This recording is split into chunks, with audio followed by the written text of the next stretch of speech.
కార్యక్రమాన్ని నిర్వహిస్తాము. ముఖ్యంగా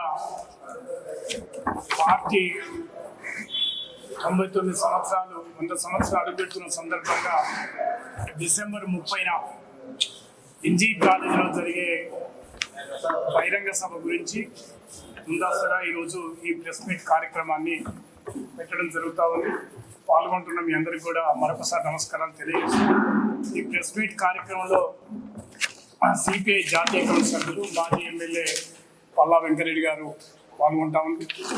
అదేవిధంగా సిపిఐ రాష్ట్ర కార్యవర్గ సభ్యులు కామ్రేడ్ పల్లా నరసింహారెడ్డి గారు, సీనియర్ పార్టీ నాయకులు కామ్రేడ్ మల్లెపల్లి ఆదిరెడ్డి గారు, రత్నాకర్రావు గారు, అదేవిధంగా జిల్లా పార్టీ సహాయ కార్యదర్శి కామ్రేడ్ లోడంగి శ్రావణ్ కుమార్, జిల్లా కార్యవర్గ సభ్యులు పబ్బు వీరస్వామి, బంటు వెంకటేశ్వర్లు, దుర్జ రామచంద్రం, బులుగురి నరసింహ, చి వెంకటేశ్వర్లు, అంత్యాచారి, నల్లగొండ పట్టణ కార్యదర్శి రమేష్, అదేవిధంగా వీళ్ళంతా కూడా పాల్గొంటా ఉన్నారు.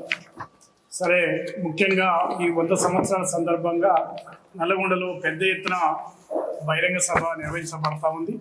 దీనికి ఇప్పటికే ఉమ్మడి నల్గొండ జిల్లా వ్యాప్తంగా మరి కార్యక్రమాలు దీని ఏర్పాట్లు కొనసాగుతూ ఉన్నాయి.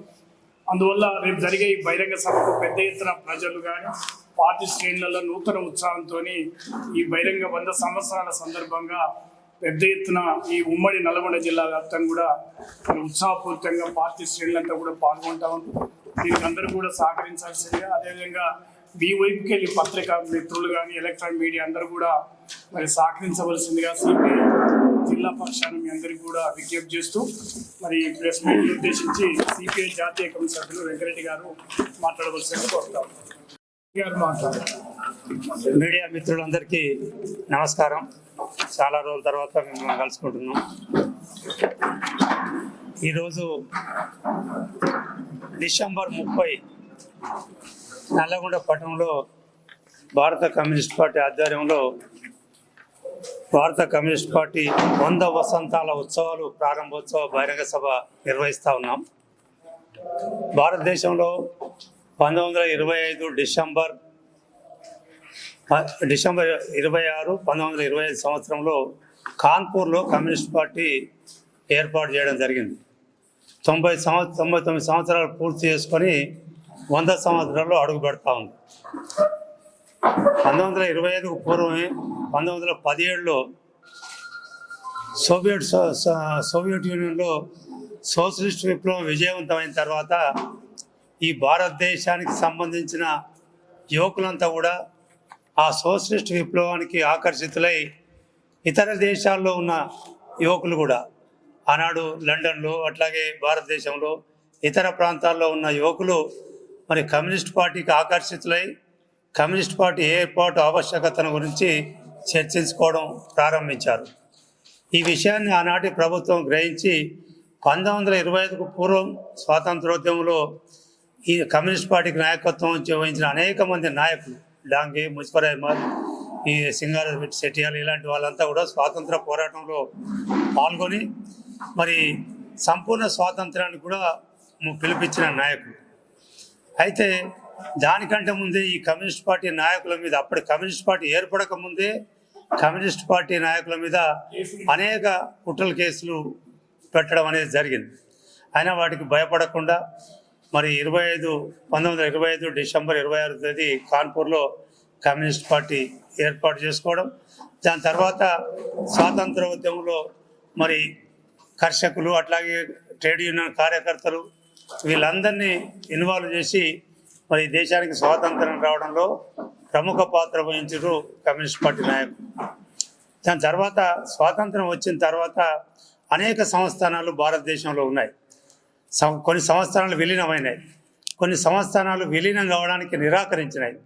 ఆ నిరాకరించినప్పుడు ఇక్కడ మన తెలంగాణలో మరి నిజాంకు వ్యతిరేకంగా తెలంగాణ సాయుధ పోరాటం, అట్లాగే మరి మణిపూర్లో అక్కడ సంస్థానానికి వ్యతిరేకంగా పోరాటం, కేరళలో అక్కడ సంస్థానానికి వ్యతిరేకంగా పోరాటం, అట్లాగే పుదుచ్చేరిలో ఈ సంస్థానాలను భారతదేశంలో విలీనం చేయడంలో కమ్యూనిస్ట్ పార్టీ ఒక క్రియాశీల పాత్ర వహించి మరి మొత్తం భారతదేశానికి స్వాతంత్రం రావడానికి కృషి చేసిన పార్టీ భారత కమ్యూనిస్ట్ పార్టీ. కాంగ్రెస్ పార్టీ తర్వాత ఇంత సుదీర్ఘమైన చరిత్ర ఉన్నది కమ్యూనిస్ట్ పార్టీకి. స్వాతంత్రం వచ్చిన తర్వాత మరి ఇక అనేక ఆర్థిక అంశాల మీద, అట్లాగే మరి కార్మికుల హక్కుల కోసం, మహిళల హక్కుల కోసం, మరి విద్యార్థుల యువజనుల సమస్యల మీద మరి అనేక పోరాటాలు, ట్రేడ్ యూనియన్ పోరాటాలు, భారతదేశంలో ప్రతి పోరాటానికి, ప్రజల పోరాటాలకు నాయకత్వం వహించింది కమ్యూనిస్ట్ పార్టీ. ఆనాడు రెండే పార్టీలు, కాంగ్రెస్ పార్టీ, కమ్యూనిస్ట్ పార్టీ. అయితే మొట్టమొదటిగా కమ్యూనిస్ట్ పార్టీ నాయకులందరూ కూడా కాంగ్రెస్ పార్టీలో ఉన్నారు. ఇక్కడ రావి నారాయణ రెడ్డి గారు కాంగ్రెస్ పార్టీ కార్యదర్శి అన్నాడు. కానీ కాంగ్రెస్ పార్టీ ద్వారా సంపూర్ణ స్వాతంత్రం సిద్ధించే పరిస్థితి లేదని, వాళ్ళు మరి శాంతియుతంగా ఉద్యమం చేస్తే రాదనే భావనతో ఆనాడు కమ్యూనిస్ట్ పార్టీని ఏర్పాటు చేసుకొని మరి క్రియాశీల పాత్ర వహించారు. అందువల్ల ఈ భారతదేశంలో మరి వీళ్ళంతా జైల్లో, అనేక సంవత్సరాల పాటు జైల్లో ఉన్న నాయకులు ఇవాళ కమ్యూనిస్ట్ పార్టీలో ఆనాడు ఉన్న విషయాన్ని మనం గమనించాల్సిన అవసరం ఉంది.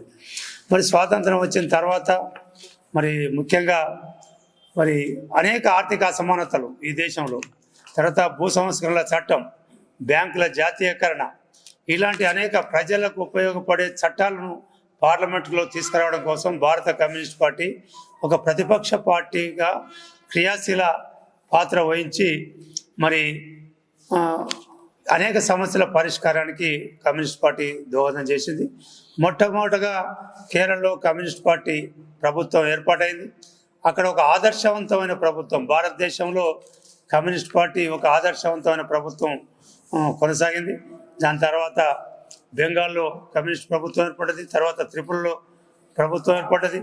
సరే, దాని తర్వాత కమ్యూనిస్ట్ పార్టీ చీలికలు కావడం, ఆ చీలికల ప్రభావం వల్ల ఈ దేశంలో ప్రత్యామ్నాయ పార్టీగా అధికారంలోకి రాలేకపోయినా సమరశీల పోరాటాలు నిర్వహించడంలో ఏమాత్రం వెనుకంజ వేయకుండా క్రియాశీల పాత్ర, ఎన్నికల్లో సీట్లు వచ్చినా రాకపోయినా ఆ పాత్రను ఇవాళకి ఈ దేశంలో భారత కమ్యూనిస్ట్ పార్టీ, ఇతర వామపక్ష పార్టీలు ఆ పాత్రను నిర్వహిస్తూ ఉన్నాయి. మరి 99 సంవత్సరాలు అనేక ఒడిదుడుకులు వచ్చినా, మరి 99 సంవత్సరాలు ఒక పార్టీ నడపడం అంటే మీకు అందరికీ తెలిసి ఈనాడు పార్టీలు ఎట్లా ఉంటున్నాయో, అధికారం ఉంటే ఎట్లా ఉంటున్నాయి, అధికారం లేకపోతే ఎట్లా ఉంటున్నాయి మీరందరూ గమనిస్తూ ఉన్నారు. అధికారం ఉన్నా లేకపోయినా, ప్రజాప్రతినిధులు ఉన్నా లేకపోయినా, ప్రజలను చైతన్యం చేసి వాళ్ళందరినీ పోరాటంలోకి కార్యోన్ముఖులను చేసి వాళ్ళకి నాయకత్వం వహించి ఒక క్రియాశీల పాత్ర వహించి ఇవాళ కమ్యూనిస్ట్ పార్టీ భారతదేశంలో ఒక గుర్తింపుబడ్డ ఒక విప్లవ పార్టీగా ఇవాళ ప్రజల ముందు ఉంది. అయితే ఇవాళ కమ్యూనిస్ట్ పార్టీ ఆశయం తప్పనిసరిగా ఈ పార్టీలను ఐక్యమై ఒక ప్రత్యామ్నాయ పార్టీగా ప్రభుత్వం ఏర్పాటు కావడానికి ఇంకా భారతదేశంలో అవకాశాలు ఉన్నాయి. కమ్యూనిస్టు బీజాలు ఉన్నాయి, ప్రజల్లో కమ్యూనిస్టు భావజాలాలు ఉన్నాయి. ఇక్కడ అన్ని రాజకీయ పార్టీలు అవకాశవాద రాజకీయాలతో విఫలమైన పార్టీలే. ప్రత్యామ్నాయం లేక ఏదో ఒక పార్టీని ప్రజలు కోరుకుంటున్నారు ఉన్న పార్టీల్లో. మనం మొన్ననే శ్రీలంకలో చూసాము, అసలు అక్కడ కమ్యూనిస్ట్ పార్టీ ఎక్కడ కనబడలేదు.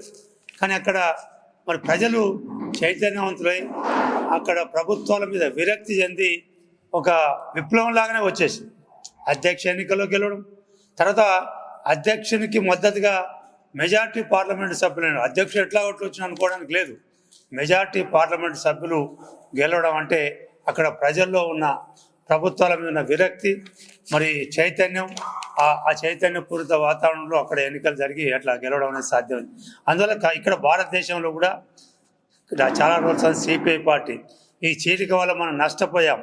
కాబట్టి మళ్ళీ ఐక్యమై ఈ భారతదేశ ప్రజలకు ఒక ప్రత్యామ్నాయ రాజకీయ పార్టీగా మనం అధికారం రావడానికి ఉన్న అవకాశాలను వినియోగించుకోవాలని కమ్యూనిస్ట్ పార్టీ చెప్తా ఉంటే అన్ని కమ్యూనిస్ట్ పార్టీలు ఇంకా కలిసి రావడం లేదు. ఇప్పటికైనా ఈ 100 సంవత్సరాల చరిత్ర కలిగిన పార్టీగా మనం మరి ఆ దశకు అడుగులు ముందుకు వేయాలని కమ్యూనిస్ట్ పార్టీ భావిస్తుంది. ఈ సందర్భంగానే కాన్పూర్లో ఎక్కడైతే కమ్యూనిస్ట్ పార్టీ ప్రారంభమైందో అక్కడ భారతదేశ ప్రారంభ సభ కాన్పూర్లో డిసెంబర్ 26వ తేదీ కాన్పూర్లో నిర్వహిస్తూ ఉన్నారు బహిరంగ సభ. దాని తర్వాత అన్ని రాష్ట్రాల్లో కూడా ఈ 99 సంవత్సరాల తర్వాత ప్రారంభమై 1 సంవత్సరం పాటు అనేక రకాలుగా కార్యక్రమాలు, సెమినార్లు, సదస్సులు, బహిరంగ సభలు పార్టీ ప్రజా సంఘాల ఆధ్వర్యంలో నిర్వహించాలని పిలుపునిచ్చింది. ఈ తెలంగాణ రాష్ట్ర శత వసంతాల ప్రారంభ సభ నల్లగొండ పట్టణంలో మరి ఈ నెల 30వ తేదీ డిసెంబర్ 30వ తేదీ నల్లగొండ పట్టణంలో ఎన్జీ కాలేజ్ గ్రౌండ్లో నిర్వహిస్తా ఉన్నాం. ఆ బహిరంగ సభకు సిపిఐ జాతీయ ప్రధాన కార్యదర్శి డి రాజా గారు, అట్లాగే మన మాజీ ప్రధాన కార్యదర్శి మన నల్లగొండ పార్లమెంట్ సభ్యులు సురవరం సుధాకర్ రెడ్డి గారు పాల్గొంటారు. వారితో పాటు సిపిఐ రాష్ట్ర కార్యదర్శి సాంబశివరావు గారు, మరి సిపిఐ మాజీ కార్యదర్శి చాడా వెంకటరెడ్డి గారు, అజీజ్ పాషా గారు, రాష్ట్ర కార్యదర్శి వర్గ సభ్యులందరూ కూడా పాల్గొంటారు. ఈ జిల్లాలో 3 జిల్లాల కార్యదర్శులు అట్లాగే సీనియర్ నాయకులు మీకు అంత కరపత్రంలో కార్యక్రమాన్ని ఇవ్వడం అనేది జరిగింది. దాంతోపాటు మరి అనేక సంవత్సరాల పాటు కమ్యూనిస్ట్ పార్టీలో క్రియాశీల పాత్ర వహించి త్యాగం చేసిన నాయకులు అనేక మంది ఉన్నారు. అందులో ప్రధానంగా రాష్ట్ర స్థాయి వరకు, జాతీయ స్థాయి వరకు పనిచేసిన నాయకులు పువ్వాడ నాగేశ్వరరావు గారు, ప్రతాప్ రెడ్డి గారు, ఈ ఉమ్మడి జిల్లా కార్యదర్శిగా పనిచేసి స్వాతంత్ర సమరయోధుడుగా ఉన్న దొడ్డా నారాయణరావు గారు, అట్లాగే ఉమ్మడి మెదక్ జిల్లా కార్యదర్శిగా పనిచేసి స్వాతంత్ర సమరయోధుడు ఎంకే మైనుద్దీన్ గారు తదితర అనేక మంది నాయకులను కూడా ఈ బహిరంగ సభలో సన్మానించాలని రాష్ట్ర పార్టీ భావించింది. దానికి అనుగుణంగా ఇక్కడ ఈ ఉమ్మడి నల్లగొండ జిల్లా నుంచి జనాన్ని సమీకరించి ఒక 40-50 వేల మందితో ఇక్కడ బహిరంగ సభ చేయాలని పార్టీ ఉమ్మడి జిల్లా కార్యవర్గ సమావేశం కూడా జరిపి మరి ఒక నిర్ణయం తీసుకోవడం అనేది జరిగింది. అందువల్ల ఈ బహిరంగ సభకు మీ మద్దతు కూడా ఇవ్వాలని, మీ ద్వారా ఈ నల్లగొండ జిల్లా ప్రజలందరూ కూడా ఈ బహిరంగ సభలో పాల్గొని విజయవంతం చేయాలని మీ ద్వారా విజ్ఞప్తి చేస్తా ఉన్నాం. ప్రవేశపెట్టడం జరిగింది. ఇది ఒక రకంగా నియంతృత్వ పోకడలకు, బీజేపీ మతోన్మాద నియంతృత్వ పోకడలకు నిదర్శనం.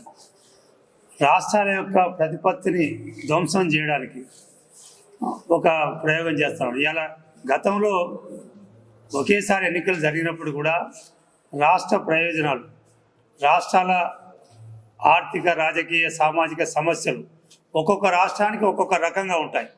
ఈ భారతదేశంలో శాసనసభ, పార్లమెంటు కలిపి ఉమ్మడి ప్రణాళిక పెట్టడానికి ఏమాత్రం అవకాశం లేని పరిస్థితి వల్ల కనబడుతుంది. గతంలో కొద్ది రోజులు కలిసి ఉన్నమాట వాస్తవం. తర్వాత ఈ చిన్న రాష్ట్రాలు ఏర్పాటైన తర్వాత మరి ఖచ్చితంగా 5 సంవత్సరాలు ఉంటుందని గ్యారంటీ లేని పరిస్థితి కనబడుతుంది. ఈ పాలకులే ఈ పార్టీ ఫిరాయింపులను ప్రోత్సహించడం, పార్టీ ప్రభుత్వాలను పడగొట్టడం. ఇప్పుడు ప్రజల ద్వారా ఎన్నుకోబడిన మొట్టమొదటి అసలు ఎందుకు వచ్చినాయి ఈ తేడాలు? కేరళలో మొట్టమొదట కమ్యూనిస్ట్ పార్టీ ప్రభుత్వం ఏర్పడేది నంబూదిరిపాల్ గారి నాయకత్వాన్ని. ఆ ప్రభుత్వాన్ని 5 సంవత్సరాలు పనిచేయకుండా కేంద్ర ప్రభుత్వం ఆ ప్రభుత్వాన్ని రద్దు చేసింది. అట్లా ఎవరు అధికారంలో వస్తే వాళ్ళకు వ్యతిరేకంగా ఉన్న రాష్ట్ర ప్రభుత్వాలను రద్దు చేయడం, మళ్ళీ ఎన్నికలు పెట్టడం, తద్వారా ఈ సిస్టమ్ పోయింది. ఈ సిస్టమ్ పోయిన తర్వాత ఇప్పుడు మళ్ళీ ఆ రకంగా పెట్టడం అనేది అంత తేలికగా సాధ్యమయ్యే సమస్య కాదు. అయితే వీళ్ళు ఏంటంటే ఈ కేంద్రం జిమ్మికులతో మొన్న 3వసారి అధికారంలోకి వచ్చింది. ఆయన ఊహించినట్టుగా 2/3 మెజార్టీ వస్తుందని భావించాడు నరేంద్ర మోడీ గారు. నిజంగా ఈ భారతదేశ ప్రజల యొక్క అదృష్టం అనుకోండి, ఆ 2/3 మెజార్టీ రాకుండా నిరోధించి ఆయన ఇష్టారాజ్యం చేయకుండా భారతదేశ ప్రజలు నిరోధించగలిగారు. ఆయనకు బలమైన రాష్ట్రాల్లో ప్రతిష్ట కోల్పోయినాడు, సీట్లు తగ్గిపోయినాయి. ఇవాళ చంద్రబాబు నాయుడు, నితీష్ కుమార్ గార్ల దయా దాక్షిణ్యంతో ఇవాళ కేంద్రంలో ప్రభుత్వం నడిపే స్థితిలో ఉందనేది స్పష్టం. ఆయన ఏకచక్రాధిపత్యం చేయడానికి అవకాశం లేదు. వీళ్ళు కూడా ఇవాళ గతంలో లౌకికవాదం గురించి చాలా మాట్లాడిన నాయకులే. సరే, ఇవాళ ఏ మేరకు వాళ్ళకు మద్దతు ఇస్తారు, ఎప్పటి వరకు ఆయనతో ప్రయాణం చేస్తారు, ఇవన్నీ పరిశీలించవలసిన అంశాలు. అయితే ఇవాళ నిన్ననే మరి బిల్లు ప్రవేశపెట్టి పార్లమెంటు, రాజ్యసభ, లోకసభ ఈ 2 జాయింట్ కమిటీకి నివేదించడం అనేది జరిగింది. సరే, ఇది చర్చ జరిగిన తర్వాత ఒక 6 నెలల సంవత్సరం దాని మీద చర్చ జరిగి ఈ లోపల మరికొంతమందిని వాళ్ళు సమీకరించుకోవడానికి ప్రయత్నం చేయొచ్చు. కానీ వాళ్ళ జమిలీ ఎన్నికల వల్ల వచ్చే రాష్ట్రాలకు వచ్చే ఇబ్బందులు అన్ని రాష్ట్రాలు కూడా మరి ఆలోచించి చైతన్యయుతంగా మరి అనేక పార్టీలు మరి చైతన్యం చేసి ఆ జమిలీ విధానాలకు వ్యతిరేకంగా మరి పెద్ద ఎత్తున ప్రచారం చేయాల్సిన అవసరం ఉంది. ఆ బిల్లును అడ్డం పెట్టి ఓడించాల్సిన అవసరం ఉంది. భారత కమ్యూనిస్ట్ పార్టీగా ఈ జమిలీ ఎన్నికలకు సంపూర్ణంగా మేము వ్యతిరేకిస్తున్నాం. అట్లాగే అనేక వామపక్ష పార్టీలు ఇతర పార్టీలు కూడా వ్యతిరేకిస్తున్నాయి. ఇండియా కూటమిలో కూడా అన్ని పార్టీలు కూడా ఈ జమిలీ ఎన్నికలను వ్యతిరేకిస్తున్నాయి. ఈక్వల్గా